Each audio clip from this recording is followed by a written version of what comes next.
Well, it was a splashy claim that a Latin Kings gang member put out a hit on Border Protection Commander Gregory Bovino. Today, a jury rejected that accusation. Sarah Maki has been sitting in on every moment of this trial. So, Sarah, what do we know is next for Juan Espinoza Martinez?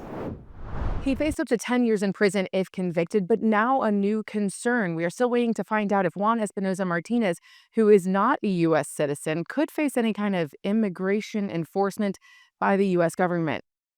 Espinoza Martinez showed no emotion in the moments immediately after he learned his fate. Looking down as the judge read the jury's verdict, he hugged his attorney afterward and mouthed two words to the jury: "Thank you."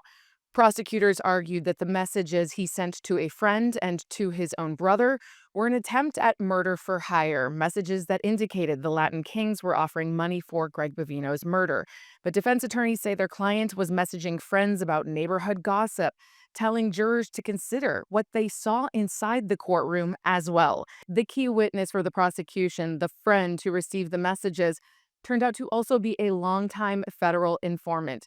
And he walked to the witness stand with obvious health and mobility issues, even asking for help getting out of the witness chair at the end.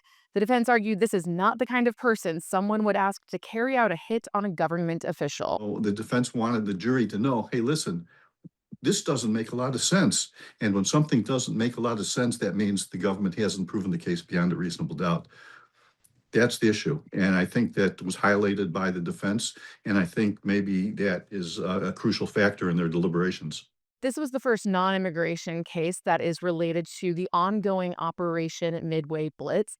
The defendant picked up at a time when Greg Bovino was actively seen on Chicago streets. Our legal analyst also telling us now that this could have some impact on the wider conversation about immigration enforcement. It could have some issues with public trust and also credibility of the federal prosecutors for the judges who are hearing their cases. From Dirksen Federal Courthouse, Sarah Maki, CBS News, Chicago.